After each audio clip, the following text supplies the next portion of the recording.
one of the biggest times where I thought about giving up. I was working on a different story, and I decided that I was going to submit the first couple chapters into a unpublished writers contest. Hey, Melody. Hi. Hey, thanks so much for joining us. Of We're so course. excited to have you. So, tell a bit about yourself. My name is Melody Faith, and I am an indie author in the Panhandle of Florida. This is my debut novella that is coming out, but I've been writing for a while. I love to do a lot of different creative things, whether it's art or photography or granny crafts like crochet. I'm just pretty much a creative person in general, any kind of craft. Um, but yeah, if I'm not writing, I'm reading, and if I'm not doing either of those, I'm probably doing working my day job. Tell us more about the book that's coming out. So my book that's coming out in December, on December 14th, is my debut novella, These Mending Hearts, and it is a low fantasy retelling of Shakespeare's Much Ado About Nothing. So think fantasy rom-com. It has themes of second Mm. chance romance, witty banter, the language of flowers, tea. There's just a lot of fun things. And so if you love rom-coms and like a chill kind of like slice of life kind of setting, I think you would really enjoy These Mending Hearts. Ooh, I am really excited by that. I've never read a fantasy rom-com before. Yeah, That so sounds super fun. it was super fun to write, let me tell you. Yeah. You said you'd been working on it for a while. When did you first start working on this book? So, actually pinning it, I started last April, beginning of last April or May, but Okay. the idea for it, the seedling of it came back in 2020. Oh, nice. Hey, that's awesome. And I mean, that's a pretty good time frame, like starting writing it last April and it actually coming out this December. That's awesome. Oh yes, I've been doing a lot of work. Yeah, it sounds like it. And there are a lot of work. Yeah, I'm so excited for that book. So, tell us more about your process with writing this book. So what I wound up doing was writing down like a very loose outline. For me, I'm kind of more of like a plantser. I've discovered that if I Mm, have too much of an outline, it kills my creativity. But I need to have hmm. some kind of like outline, or otherwise it's just gonna like go off into oblivion. So, Yeah. what I did with my book, I wound up having four drafts. And so the first draft was mainly, what you call a trash draft. It's just you telling Mm, your story. You just get to get out there. And then after I finished that, I sent it to my lovely alpha readers and my developmental editor, got all of their feedback, implemented it, sent it to beta readers and my line and copy editor, and then redid all of those revisions, and then did a final like proofread. And then we have the copy that is available, or going to be available. nice. Oh my goodness, all of the steps leading up to it. There's just so much. So, are Oh, you yeah. self-publishing this book or traditionally? I am self-publishing this book. It'll be on Nice. through Amazon KDP, Kindle Direct Okay, Publishing. awesome. Nice. So, what made you decide to choose self-publishing rather than traditional publishing? So one of the biggest things, because I kind of went back and forth, because there's Mm, there's perks and benefits to both. With traditional publishing, usually there's a long wait time. There's no guarantee that a publisher will actually pick you up. They may wind up like having you change things that you want to keep a certain way. And mm-hmm. from what I understand with like finances and stuff, like you don't get as much of a cut from the royalties like upfront Very or true. anything. And so for me to go indie, I really wanted to be able to control like what the cover looked like. I wanted Yeah. to like pick my own editors, people that I trusted, and not just someone that like was through a publishing company. But like one of the Hmm. downsides of that is that you have to pay all of the costs up front. You're your own Yeah. marketing team. Like there's a lot of stuff that comes that way. But I love creating content. I love making stuff in Canva. Hmm. And so like that wasn't necessarily a big deal for me. I love to create, yeah. And so for me, being able to have such hands on my story and being able to have it how I feel like it needed to be told and how it needed to be presented. I think that's probably some of the biggest reasons why I decided to go indie. I love that. There's such a debate with so many authors, right? There's so many benefits to both sides, but like you said, you do have those skills and you've already like built up a social media platform and things, so that's awesome. Yeah, and Nice. both are hard. It just depends on how you want to do it. Because I know I have some friends who are going more traditional because they want Yeah. to have that support from the publisher because they don't know Hmm. how to market or they don't want to Yeah. have those costs. And I know some who are indie, kind of like me, who like want to have more of a control over all those things. And so, yeah, Yeah. both are hard. You just have to choose your hard. Yep, exactly. Yeah, you just have to choose your heart. That's a good way Yes. of putting it. Yeah. Nice. So tell us a little bit deeper into your world building process. Let's dive deeper into that. So for me, with world building, I've discovered that I come up with the characters first, or some of the characters first, and then like think about their world that they interact with. And so, for instance, these Mending Hearts is a dual POV, and so as Oh, okay. I was thinking about Valen and Valerie, my MCs, I was thinking about like their world that they live in. So, um these Mending Hearts takes place at Castle Freywin, which is a castle in Yasarea, which is the kingdom that I've come up Ooh, with. And pretty. so, yes, it's very cozy, very like spring vibes, very much spring vibes. Oh, And nice. so, especially with the language of flowers, and if when you read that, Hmm. you'll kind of see that. And so, as I was thinking about like the castle where like all of this is taking place, I'm like, well, what's surrounding the castle? And so I thought about this beautiful waterfall that's like behind this castle. And like part of it like runs through the castle and through the village that's down the hill.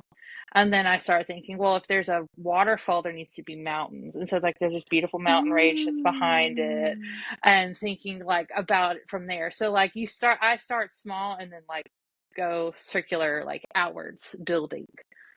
I love that so much. I feel like I like empathize with that mode of like world building very much where it starts from like a little seed, right? Yeah. Like this just beautiful, like I love how it's just like built off this beauty and then like it just expands outward from that.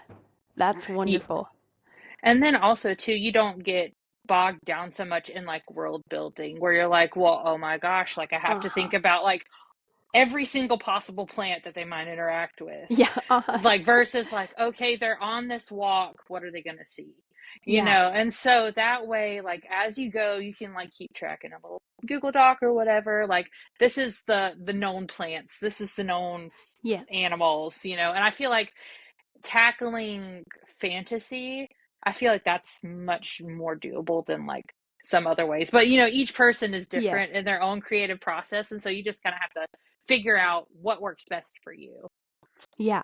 Would you mind going a little bit deeper into like your characters? Yeah, so like I think about their story arc and I think about their who they are as a person, what are their Mm, flaws, what are their core values, what is their desires, who are the people that are attached to them? Do they have family? Do they have a love interest? Do they have X, Y, and Z? And so started to think about like their world and then from there fleshing out other um, major characters or minor characters mhm. that are helping them with their overall story arc.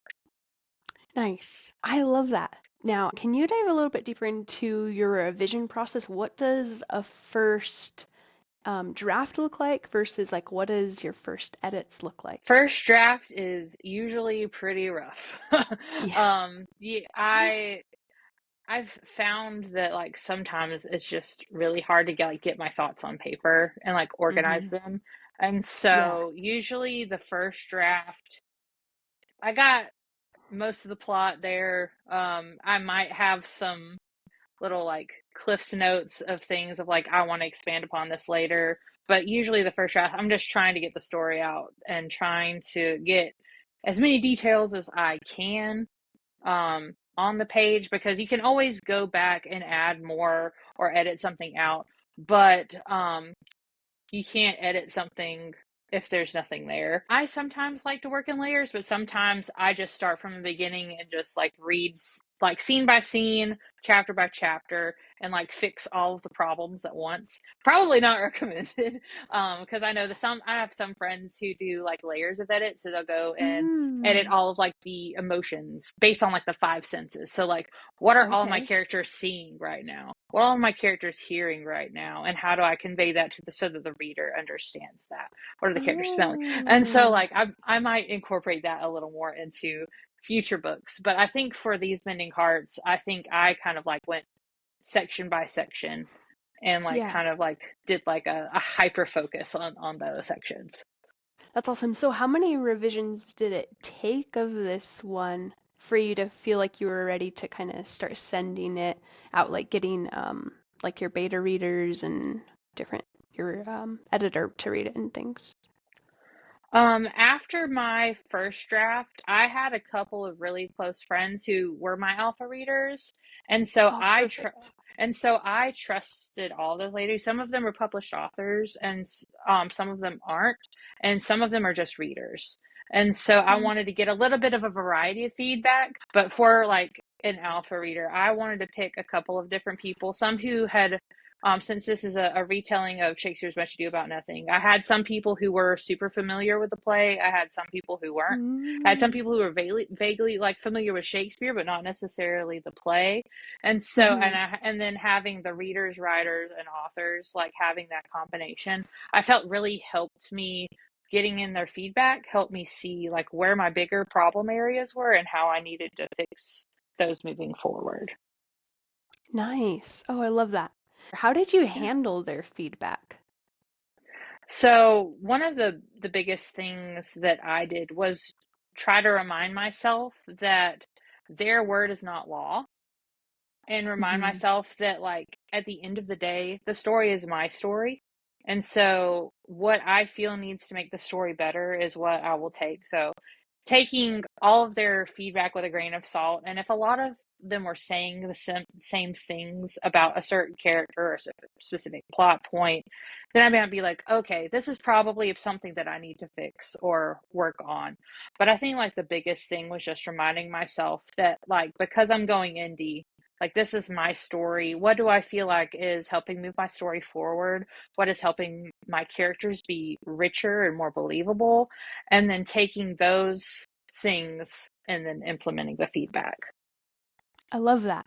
Did you ever have a hard time like getting more negative feedback and like have that affect you at all? Or were you able to kind of distance yourself? There was a little bit of a problem, I think, with negative feedback with some of my like beta readers because, um, and I'll be a little specific, specifically with my villain that's in my book. I Mm, thought that I was hitting X, Y, and Z pretty well, but there was a couple that were like, no, X, Y, and Z is definitely not working. And hmm. so for a while after receiving like that particular feedback, it kind of put me like in a little bit of writer's block because I was like, I thought that I'd fixed this and like I thought it was believable, but then I'm having this one person tell me that like it's not working and it needs to be fixed. But then I had Mm. some of my beta readers were like, no, this is great. Like I love it. And so like it was like this conflict that was like, well, I thought it was a good like plot point, but this person is saying not. And so Mm. after taking I wound up taking like about a month break after like getting my feedback. One, because I just really needed to give myself some creativity time to like Yeah. recharge. And so like just taking time away from the story to let it breathe and come back with fresh eyes. Um, but I will say having to wrestle with that feedback helped me understand a little bit more where they were coming from and helped me understand Mm. where I needed to move, not necessarily to like uh go along with what they were saying, Uh-huh. but to improve that character in a way that made it more believable for what I was trying to do. I love that. I feel like that would be such a hard thing, and I think you hit on something really key there. Taking like a step away once you get that feedback and letting yourself kind of like, think about it for a minute. Um, 'Cause some of that would be hard, right? You put hours Yeah. upon hours, like blood, sweat, and tears into this book, right? And then someone Months. says something that isn't working into like, something that you thought you had got working. I feel like that would be pretty hard. But Yeah, it was definitely hard, but like looking back and moving forward with my future projects, I know that I probably could have given myself a little more grace time versus like mm, what I did with this book. Because I did yeah, take a couple of breaks in between like rounds of feedbacks and things, but I feel like I probably could have given myself a little bit more yeah, time. But yeah, I definitely agree with you there. I think that it's very important to have that time to let your project breathe because if yeah, and that's I think somewhere where sometimes where writer's block comes in, right? Because you're so hyper focused on your project and you're like, what's wrong with this? Why isn't the scene working? Why can't I move forward? And it's because you're yeah, so focused on this one thing that you don't mm, realize that the answer may be literally right in front of you. And so I definitely yeah. think that taking those breaks are very key to one, keeping a healthy mindset when it comes to writing, but also to helping your project breathe and live on its own and get on its feet and walk. I love that. Did you find yourself encountering a big writer's block ever, and how exactly did you handle that for this book? I think with this project, there was a little bit of writer's block when it like specifically like when it came to my villain. I think my villain for this book was probably like not necessarily like the bane of my existence, but they gave a run for my money. Yeah, Because like I wanted to since it is a retelling, I did want to stay kind of true to the play, but I did want to give it its own life. And yeah, so um I think the big thing that I ran into was kind of like what I mentioned earlier is like how do I make this plot point believable? How do I make mm, this character um come across in such a way? And so for a while I was just stumped. I was like how do I make this character do this thing?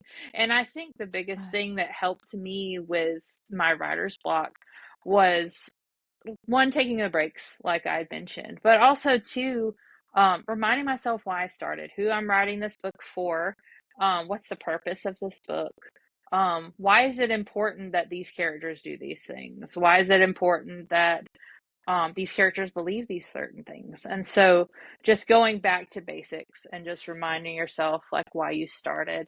And I think another big thing that kind of helped me was to like be consuming books, be consuming movies, music, things that inspire and encourage you because sometimes you may find that your solution is in like your favorite comfort movie in your like 50th rewatch. And it just suddenly like you're thinking about your plot while you're consuming these good stories and you're like, "Oh, that's what my thing was missing. This is what I need to include." And then suddenly all the gears start clicking and then you're able to go back to your story and start working again. and that's just the best when it starts clicking and you're like, oh, this is how it's supposed to be. One of my favorite Yes. things about writing is when I feel like I'm not like creating the story, but I'm like discovering it sometimes it feels Yes. like, right? Oh yeah. Right. It's magical when that happens. I love that. It's like you're learning about the story as your characters are, and you're like, I don't know how the scene is Exactly. ending, but I like where it's going. Exactly. Yep. Exactly. And you probably have a lot more of that as a pantser. I still have a lot of that, even though I'm very much on the plotting side. But I guess I feel more of that when I'm plotting. Um, and I'm like, I have no More idea on what's like the gonna front happen. end versus like while you're writing. Exactly, yes. I wanted to hit back to something you started this question with, was you said reminding yourself of why you're writing the book and what your purpose behind that is. Would you mind telling us more about that? Sure. For these Mending Hearts, as I mentioned kind of earlier, it's very much a reminder that you're worthy of second chances, that you're Mm, worthy of forgiveness, and that there is redemption, and that there's hope, and that there's no like true lost cause. And so for me, writing this book is just a huge reminder to myself and to my audience that they are worthy of love, that they are worthy of pursuing the second chance. And that's just been kind of like at the forefront of my mind. It's just reminding myself that, like, one, I'm writing this for me, but mainly for those who are hurting and who believe that they're not worthy of love, not worthy of second chances, and being able to put something on page that can encourage and inspire and um, maybe even dare someone to believe again that there's no lost cause. I love that. All the warm and good feelings with that. Every person needs to hear that. I don't think that's unique to someone, right? I think that would Right. make your book a great fit for so many people to remember that. Can you tell us about a time, was there ever a point in your writing career so far where it just got really hard or you felt like giving up? Oh, I can definitely think of a couple of times. But I think one of the biggest times where I thought about giving up was back in, I believe it was 2023. I was working on a different story that I've Mm, kind of shelved for right now. And I decided that I was going to submit the first couple chapters into a unpublished writers contest. mm, And I really at that time believed that like my first three chapters were really strong. I love that story. I still love that story, even though I'm not working on it currently. Um, yeah. and I just felt like, okay, like this is going to be my debut novel. I feel like this is going to be my debut Mm, novel. And so I was like, okay, I'm going to be brave and I'm going to submit it. And so I submitted it and I didn't make it past round one. And I felt mm, absolutely gutted. And I felt this is so hard. Not everybody's going to love your story. Not everybody's yeah. going to like resonate with it. But I remember being so heartbroken that like I put all this work and all this effort into this book and I just felt like, well, I guess I guess I suck as a writer. That's kind of like how my brain was going. But Yeah. what I find was is so beautiful is that even though like that was a really hard time emotionally and mentally, like getting over that rejection, it Yeah. wound up propelling me forward to publish my debut poetry collection, which I released in Mm, 2024. Like I used that as a motivation to like, you know what, like I don't have to listen to rejection because, and I think that's kind of like where I wound up going in, like deciding to go indie was like, you know what, I'm just going to put my stuff out there and whoever likes it and whoever doesn't doesn't. mm, And so I released Birdsong, which is my debut poetry collection, and the rest is kind of history from there. Because wow. after I released Birdsong, I tried to go back to that story, and I just Mhm. couldn't get back into it. And Mhm. I tried, like I started writing it and would just hit a block, and I don't feel inspired. I don't feel like I'm connected to the story right now. And I was so sad Mhm. because like I love that story so much. Yeah. But I was talking to a writer friend and she was like, if you have inspiration for another story, like it's okay to set that story aside and like work on another project. Like and then if you get Yeah. inspiration for the book again, you can go back. And so I had thought about like the concept of doing a fantasy retelling of Much Ado About Nothing. And then I Mm. started working on it, started outlining it, and started writing it and writing it. And then here we are, a couple months, almost a year and a half later, I have a book that's about to come Oh, out. that's such a hard place to come from, right? Again, like Yeah, something that you love so much being rejected in round one, that would hurt, right? But you've come so far since then, though, right? absolutely. I'm guessing you'd say that your writing has improved a lot since then. Oh, right? absolutely. Absolutely. Especially being able to surround myself with friends who are writers who are encouraging and like reading snippets and being like, "Oh, Melody, this is so good. Like I want to read more." And so I Yeah, I like having that encouragement even though I was down in the dumps mentally dealing with the rejection. I definitely feel like I've grown a lot as a writer, being able to get that feedback and be like, okay, like yeah, these people are saying they love it, even though like I might feel like it's garbage. They think that my garbage is good, you yeah. know? Yes. Oh, I love that it shows we can get over those hard rejections, right? Being an Mhm. author, there's always going to be rejections, and that hurts. I feel like this is one of those areas in life where you can get a lot of rejection, sadly, and it's Oh yeah. hard. But you made it through that, so I feel like you're an amazing example to so many for that, like making it through that. That's amazing. And I also feel like it's such a good, I mean, now being on the other end of that, like knowing like you will like improve, right? For Hmm. all of us who are like, my writing's not where I want it to be right now, and that's so hard. We just keep on working at it because we will improve, right? Just like with Oh, any other absolutely. skill, you'll improve at it, right? Oh, absolutely. Thank you for sharing that story. What's next for you in your writing career? What are your next plans? So for me, I have a couple of other poetry collections kind of floating around. But Yay. as far as fiction goes, I am currently working on a portal fantasy that is going to be potentially like at least a 2 to 3 book series, if not more. We'll see with my pantser kind of brain. Mhm. But book one that I'm working on right now, my comp titles right now are The Magician's Nephew by C.S. Lewis meets Tangled. Ooh, And so thinking about like a reluctant sounds chosen fun. one kind of trope. So I'm really excited to be working on that project. Oh, nice. That's so exciting. Do you have any goals for when you're hoping to finish it by? I'm hoping to finish the first draft by April. Okay. And hoping to potentially release it in 2027, the beginning of 2027. Or Awesome. end of 2026. It just depends on how fast the story wants to be written. But I'm giving myself permission to just write and not be stressed about like meeting deadlines. So April is very Yeah. much a very loose deadline, especially since I'm still in the middle of marketing my debut. Like I don't want to Yeah. like be like stressed over word counts and things Mm-hmm. like that. So um No. tentatively the beginning of 2027.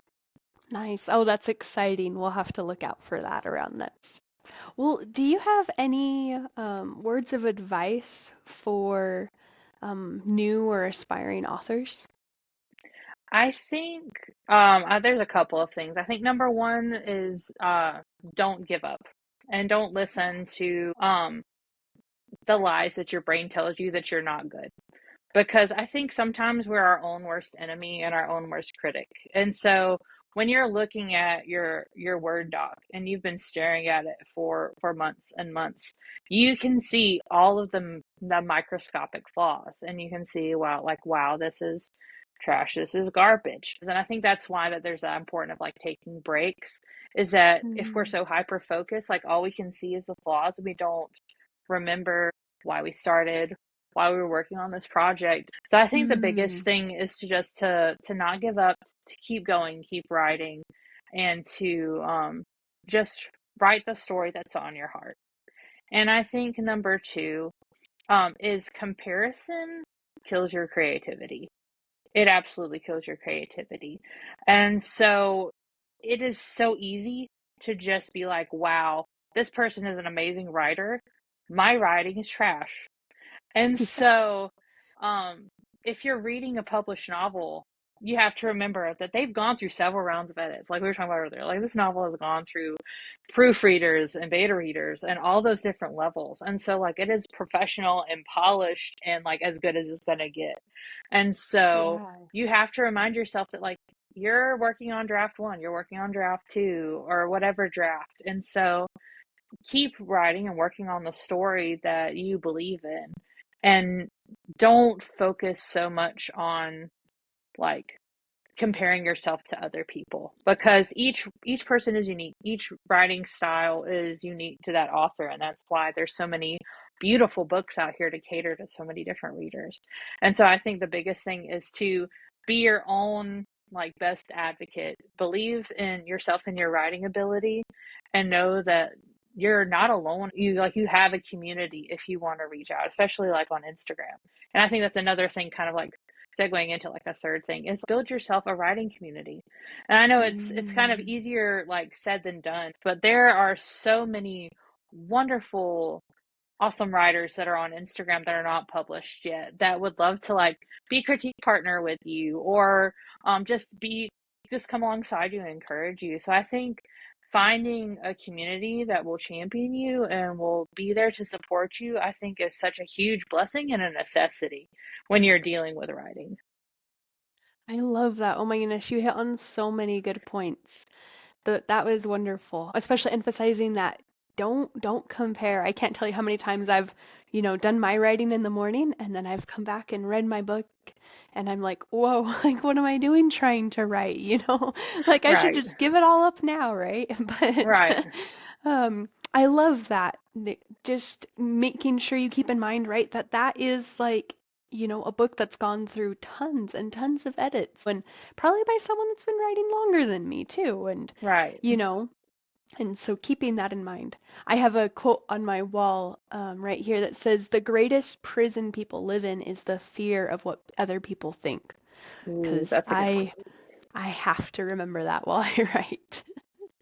And then the other point that you made, like having a good community.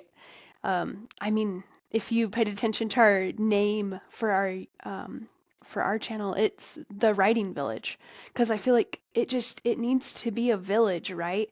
And so Absolutely. that's, if you need a village, come here, right? Like we're trying to support everybody here. I love Instagram for that because it's kind of a unique little like part of Instagram, right? Where I Oh feel yeah. like it's like this own little bubble where everybody's so friendly and encouraging and uplifting and just, you can make friends and I love it so much. So, yeah, thank you so much for those words of advice. I think that's going to help a lot of people. We'll see you later, Melody. We're so excited for your book that's coming out. And Thank you. your pen name is Melody Faith, is that right? Melody Faith Creates, and you can find me on Instagram under that handle, or on Facebook with Melody Faith, author poet. And where can we buy your books? It was through Amazon, right? Yes, it'll be available on Amazon. The ebook is available for pre-order right now. The paperback will be available on December 14th on release day, which is also my birthday. So Yay! Awesome. Oh, that's so exciting.